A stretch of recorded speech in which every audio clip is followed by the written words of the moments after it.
कहने को तो भरे पूरे परिवार से खुशियां ही आती हैं।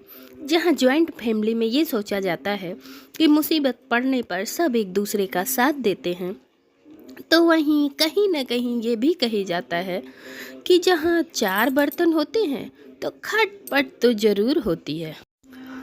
अब कहने के तो रागिनी और सपना देवरानी जेठानी थी, लेकिन दोनों के बीच में संबंध ऐसा था कि जैसे सूखी घास का आग के साथ। अगर दोनों साथ में बैठती हैं तो निकलती है एक चिंगारी।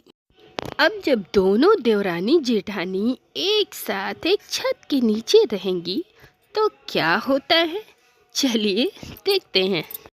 एक बार मैंने बोल दिया कि आज खाने में बेसन के गट्टे की सब्जी बनेगी तो वही बनेगी। अरे ऐसे कैसे बनेगी? एक बार मैंने बोल दिया कि आज खाने में मटर पुलाव और मटर पनीर बनेगी तो वही बनेगी। अरे ऐसे कैसे? ये तो आपका रोज का हो गया है जेठानी जी। हर बात में आप अपनी ही मर्जी चलाती हो। अरे इस घर में और भी लोग रहते हैं। देख छोटी, मैं इस घर की बड़ी बहू हूँ और मैं इस घर में जैसा बोलूँगी वैसा ही होगा। और वैसे भी माँ जी ने इस घर की सारी जिम्मेदारी मेरे ऊपर सौंप रखी है। अच्छा, जब माँ जी ने घर की सारी जिम्मेदारी आपके ऊपर सौंप रखी है ना, तो घर का सारा काम आप ही करो। फिर मुझे भला कुछ करने की क्या जरूरत? तो मैं तो चली अपने कमरे में आराम करने। क्या बोली? चुपचाप यहाँ चल, मेरा हाथ बटा। मैं कोई घर की नौकरानी नहीं हूँ कि जो मैं घर का सारा काम करूँ। अब दोनों देवरानी जेठानी आपस में लड़ रही होती हैं कि तभी उन्हें हॉल से बच्चों के लड़ने की आवाज आती है। मैंने कहा ना, तू चैनल चेंज मत कर। मुझे वही सुपर हीरो वाला शो देखना है। देख, मुझे ये डॉल शो देखना है। तुझे सुपर हीरो वाला शो देखना है तो अपनी मम्मी के फोन में देख ले। अरे जब घर में इतना बड़ा टीवी है तो भला मैं फोन में क्यों देखूं? तू देख अपनी मम्मी के फोन में ये डॉल शो। चल जल्दी दे इधर रिमोट। नहीं दूंगी, बिल्कुल नहीं दूंगी।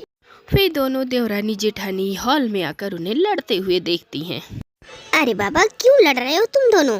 शांति से टीवी भी नहीं देख सकते क्या? मैं तो शांति से ही टीवी देख रहा था मम्मी, इसी ने चैनल चेंज किया यहाँ आकर। क्यों छोटी, जब तुम्हारे बड़े भैया चैनल देख रहे थे तो तुमने चैनल क्यों चेंज किया? ये तो बहुत देर से टीवी देख रहे हैं बड़ी मम्मी। अब टीवी देखने का टाइम मेरा। क्या मैं टीवी नहीं देखूंगी क्या?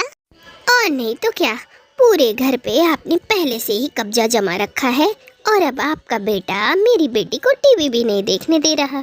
जल्दी रिमोट दे इधर। बोला ना, नहीं दूंगी। अब चारों आपस में ऐसे लड़ते झगड़ते हैं कि कमरे में आराम कर रही सास शांति को बाहर निकलकर आना ही पड़ता है। हे भगवान, तुम लोगों ने फिर से घर में महाभारत शुरू कर दी। अरे एक भी दिन तुम सब बिना लड़े नहीं रह सकते क्या घर में? और तुम दोनों शांति से बैठकर टीवी नहीं देख सकते क्या? अरे मेरी बिट्टी तो शांति से टीवी देख रही थी माँ जी। तेरा कहने का क्या मतलब है? हाँ बोल, मतलब क्या है? लड़ाई क्या मेरे पिंकू ने शुरू की? अरे बस भी करो, तुम दोनों फिर से शुरू हो गई। अरे तुम दोनों की देखा देखी ये बच्चे भी शुरू हो जाते हैं। चलो जाओ, तुम दोनों अब पढ़ाई करो। बहुत देख लिया टीवी। और तुम दोनों खड़ी खड़ी मेरा मुंह क्या देख रही हो? जाओ जाओ, रसोई में जाओ, जल्दी खाना बनाओ।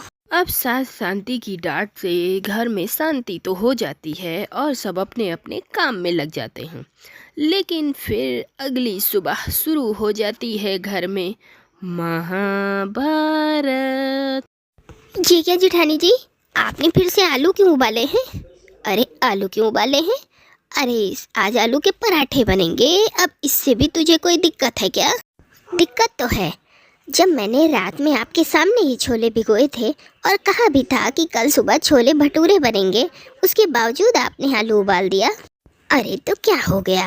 अरे सुरेश जी का आलू के पराठे खाने का मन था, इसलिए उबाल दिए मैंने आलू। अरे तू छोले भटूरे दोपहर में बना लेना। जेठानी जी, दिखा तो आप ऐसे रही हो जैसे आप कुछ जानती ही नहीं। आपको पता है ना, रमेश जी को छोले भटूरे बहुत पसंद हैं और उन्होंने स्पेशल कहा था आज छोले भटूरे बनाने को। और दिन भर तो वो घर में रहते नहीं, तो दिन में छोले भटूरे बनाने का क्या मतलब? मैं ना आपकी सारी चालाकियाँ अच्छे से समझती हूँ। देख, सुबह सुबह दिमाग खराब मत कर मेरा। सबको आलू के पराठे के साथ चाय पीनी है तो जा जा जाकर चाय बना ले। चाय बनाए मेरी जूती, अब तो आपका एक भी बताया हुआ काम ना करूं मैं। अरे जब आलू के पराठे बना रही हो ना तो चाय भी तुम खुद ही बना लो, और उसके बाद ना ये सारे बर्तन भी खुद ही धो लेना। अब सपना को अपनी जेठानी रागिनी के ऊपर बहुत गुस्सा आता है, जो घर में सिर्फ अपनी मनमानी चलाया करती है। अब रागिनी आलू के पराठे बनाकर डाइनिंग टेबल पर परोस देती है, तो आलू के पराठे देखकर रमेश का माथा सरक जाता है। ये क्या है सपना? मैंने तुमसे रात में कहा था ना कि मुझे सुबह छोले भटूरे खाने हैं, तो उसके बावजूद भी तुमने आलू के पराठे बना दिए। क्या है ये? अरे परसों भी तो हमने आलू के पराठे खाए थे। अब इसमें मेरी कोई गलती नहीं है, आप मुझे मत कहिए। ये सब ना दीदी ने किया है। ये जानते हुए कि आज मैं छोले भटूरे बनाने वाली हूँ, उसके बावजूद मेरे किचन में पहुँचने से पहले ही उन्होंने आलू के पराठे की तैयारी शुरू कर दी। और इसके बावजूद अगर मैं छोले भटूरे बनाती तो माँ जी अपना राग अलापना अलग से शुरू कर देती। राशन इतना महंगा आता है, एक समय में दो दो चीज़ें बनाने की क्या ज़रूरत थी। भाभी, ये क्या किया आपने? जब आपको पता था आज मुझे छोले भटूरे खाने हैं, तो आपने आलू के पराठे क्यों बना दिए? अरे ओ देवर जी, मुझे कहने की कोई ज़रूरत नहीं है। ये महारानी जी तो रसोई में पूरे आराम के साथ आती हैं। तब तक क्या मैं ऐसे खड़ी रहती? अरे मुझे भी तो सबके लिए नाश्ता बनाना था, और अगर इतना ही इसे छोले भटूरे बनाने का मन था तो रसोई में पहले क्यों नहीं आई? अरे तो अब क्या मैं सुबह 5 बजे उठकर रसोई में आऊं? अरे आपको तो मेरा काम बिगाड़ना होता है। आपको पता है घर में सब 8 बजे नाश्ता करते हैं और 1 घंटे में नाश्ता बन जाता है। उसके बावजूद भी आप सुबह 6 बजे रसोई में आ जाती हैं। हाँ हाँ, तो तू भी आ जाया कर।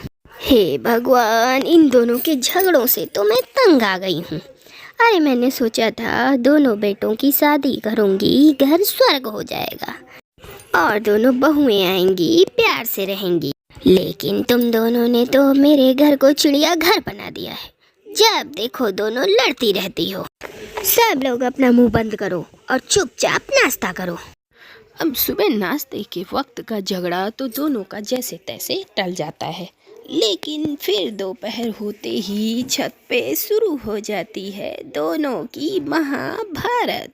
जिठानी जी, आपको पता था ना आज मैं कपड़े धोने वाली हूँ।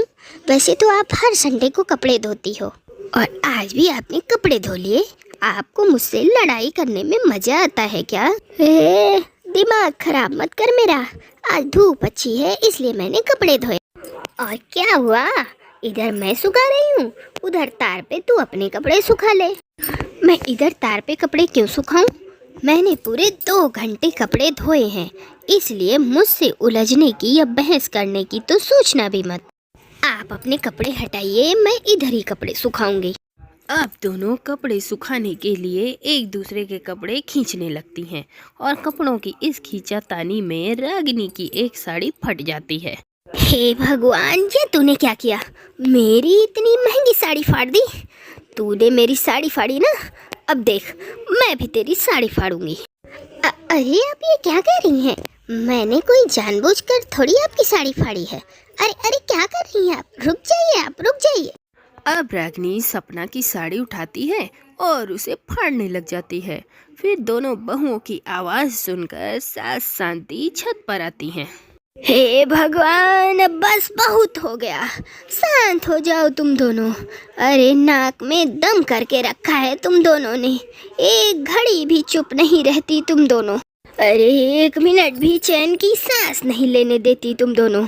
अगर अगली बार से तुम दोनों के लड़ने की आवाज़ सुनाई दी ना, तो तुम दोनों को उठाकर बाहर फेंक दूंगी घर से।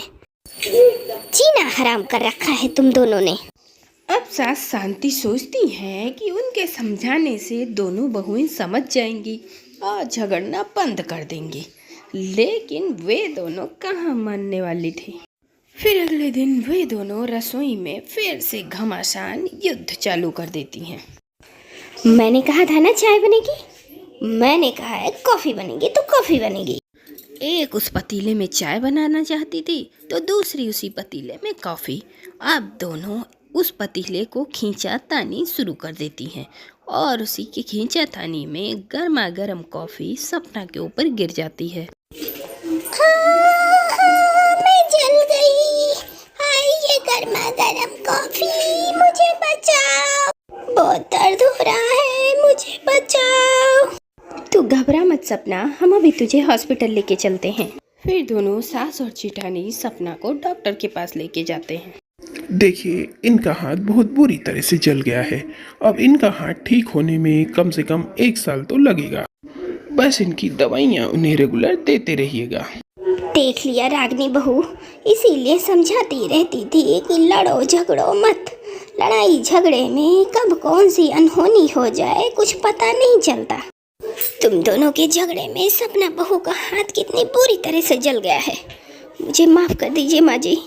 सपना तो कभी मुझसे झगड़ती ही नहीं थी। मेरा तो स्वभाव ही झगड़ालू है। माँ जी, मुझे अपने किए पर बहुत पछतावा हो रहा है। बेटा, तुझे अपनी गलती का एहसास हो गया, यही बहुत है। अब पर आगे से ध्यान रखना, तुम दोनों झगड़ा मत करना। देवरानी जेठानी हो, बहनों की तरह रहो। अब तुम दोनों इस तरह झगड़ा करोगी तो इसका तुम्हारे बच्चों पर और तुम्हारे पतियों दोनों भाइयों के रिश्तों पर बुरा असर पड़ेगा। मैं आपकी बात समझ गई माँ जी। और उस दिन के बाद से दोनों देवरानी जेठानी ने कभी झगड़ा नहीं किया, और तो और वे दोनों सगी बहनों से भी बढ़कर एक दूसरे से मिलजुल कर रहने लगे।